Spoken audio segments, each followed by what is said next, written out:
Assalamualaikum warahmatullahi wabarakatuh. Salam sejahtera untuk kita semua. Dalam kesempatan kali ini, saya ingin mempresentasikan untuk demi memenuhi tugas UTS dari mata kuliah akuntansi biaya, dosen pengampu Ibu Iis Dewi Herawati, SE MAK. Dengan saya sendiri, Diki Adiwinata, Prodi Manajemen Reguler Plus, dengan NIM 28921 50261. Penjelasan metode harga pokok pesanan beserta kasusnya. Metode harga pokok pesanan atau job order coding adalah suatu sistem akuntansi biaya yang menghimpun atau mengumpulkan biaya menurut pesanan atau pekerjaan atau pesanan. Metode harga pesanan banyak digunakan dalam industri konstruksi, percetakan, mebel, pembuatan kapal, pesawat terbang, dan perusahaan di bidang jasa seperti perbaikan dan perawatan kendaraan otomotif, konsultasi manajemen, dan proyek penelitian. Berdasarkan pesanan atau pekerjaan yang telah disetujui, maka biaya-biaya produksi BBBL dan BTKL yang dikeluarkan oleh setiap pekerjaan atau pesanan dicatat dan dibebankan ke masing-masing pekerjaan atau pesanan tersebut. Harga pokok per unit pesanan, total biaya produksi pesanan dibagi jumlah unit yang dihasilkan pesanan. Apa aja nih tujuan dari job order costing itu tersebut? Ialah tujuan penggunaan job order costing untuk menentukan harga pokok produk dari setiap pesanan, baik harga pokok produk secara keseluruhan, setiap pesanan maupun persatuan. Manfaatnya, manfaat informasi harga pokok produksi per pesanan. Yang pertama, menentukan harga jual yang akan dibebankan kepada pemesan. Yang kedua, mempertimbangkan penerimaan atau penolakan pesanan. Yang ketiga, memantau realisasi biaya produksi. Keempat, menghitung laba atau rugi tiap pesanan. Dan yang kelima, menentukan harga pokok persediaan produk jadi dan produk dalam proses yang disajikan dalam neraca. Karakteristiknya, yang pertama, produk yang dihasilkan sesuai pesanan atau permintaan dari konsumen. Dan yang kedua, persediaan di gudang hanya untuk memenuhi pesanan saja. Yang ketiga, produksinya terputus-putus. Dan yang keempat, produk yang telah selesai langsung diberikan kepada pemesan. Pencatatan metode harga pokok pesanan. Yang pertama, akuntansi biaya bahan baku.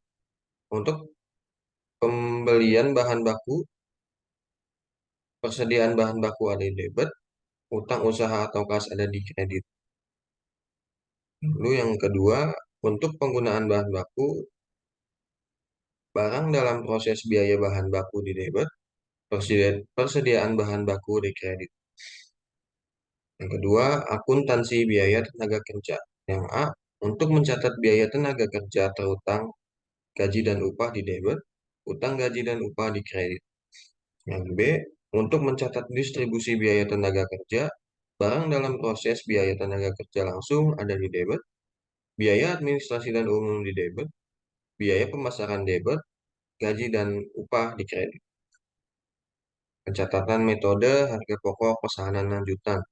Yang ketiga, akuntansi biaya overhead pabrik.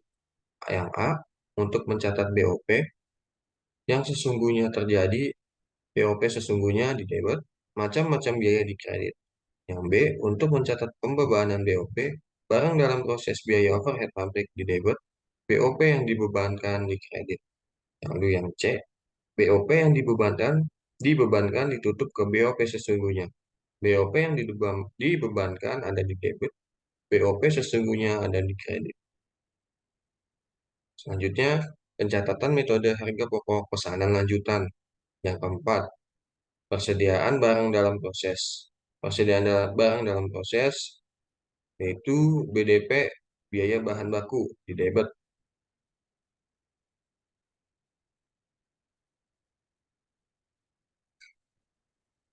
BDP, biaya tenaga kerja langsung di kredit. BDP biaya overhead pabrik di kredit. Yang kelima, barang jadi. Persediaan barang jadi di debit, persediaan barang dalam proses di kredit. Yang keenam, pencatatan harga pokok penjualan. Harga pokok penjualan di debit, persediaan barang jadi di kredit. Yang ketujuh, penyerahan barang kepada pemesan. Kas atau piutang di debit, penjualan di kredit.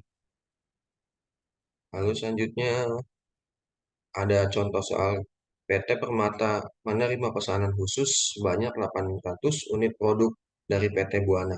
Biaya BB per unit Rp750, lebih mahal dari BB yang biasa dipakai Rp600, karena permintaan produk dengan kualitas yang lebih tinggi dari PT Buana. Apabila terjadi kerusakan normal akan dibebankan kepada pesanan ini. Biaya TKL per unit produk Rp400. Tarif BOP adalah 112,5%. Dari biaya TKL atau Rp450 tidak termasuk biaya kerusakan per unit. Berdasarkan uji coba yang dilakukan PT Permata, dari 10 unit yang dihasilkan hanya 8 unit yang sesuai dengan pesanan. Dengan demikian, untuk memenuhi pesanan 800 unit harus dikeluarkan biaya untuk memproduksi sebanyak 1000 unit. Berikut ini biaya yang dikeluarkan untuk memproduksi 1000 unit PT Buana. BBL total biaya Rp750.000, biaya per unitnya Rp750. TKL total biaya Rp400.000, biaya per unit Rp400. BOP 112,5% dari TKL. Total biayanya Rp450.000, biaya per unitnya Rp450. Jadi total biaya 1.600.000, biaya per unit 1.600. Terdapat barang yang rusak sebanyak 200 unit yang disebabkan oleh kerugian yang normal. Barang yang rusak diperkirakan masih dapat dijual dengan harga Rp400 per unit. Lalu diminta, yang pertama, ayat jurnal untuk mencatat biaya-biaya yang dikeluarkan untuk mengerjakan pesanan yang diterima PT Buana. Yang kedua, biaya dari barang yang rusak yang dibebankan ke pesanan tersebut. Ayat jurnal untuk mencatat biaya yang dikeluarkan untuk mengerjakan pesanan PT Buana ialah mencatat biaya. Ya, kita jawab mencatat biaya yang dikeluarkan untuk mengerjakan pekerjaan PT Buana barang dalam proses 1.600.000, BBL 750.000, TKL 400.000, BOP 112,5% dari TKL 450.000. Untuk 200 unit yang tidak memenuhi spesifikasi dapat dijual dengan harga 400 per unit. Jadi total nilai persediaan barang yang rusak Rp80.000. Rp400 dikali 200 unit. Ayat jurnalnya adalah sebagai berikut. Perhitungan biaya atas barang rusak. Barang rusak di debit Rp80.000. Barang dalam proses di kredit Rp80.000. Pekerjaan yang sudah selesai 800 unit langsung dikirim ke PT Buana. Harga pokok dari unit yang selesai dan sesuai dengan spesifikasi pesanan Rp1.520.000. 1.600.000 dikurang 80.000, jadi 1.520.000. Pencatatan dalam jurnal adalah sebagai berikut. Beban pokok penjualan BPP di debit 1.520.000. Barang dalam proses di kredit 1.520.000. Biaya per unit dari produk yang dipesan oleh PT Buana 1.900. 1.520.000 dibagi 800 unit. Lebih tinggi Rp300 dibandingkan dengan biaya per unit yang seharusnya Rp1.600. Adanya pembebanan kerugian dari unit yang rusak 200 dikali 1,6 juta dibagi 1.000 sama dengan Rp320.000. Setelah dikurangi dengan nilai penjualan dari barang yang rusak Rp240.000, hasilnya dari Rp320.000 dikurang Rp80.000. Berikut ini adalah perhitungan atas barang yang rusak tersebut.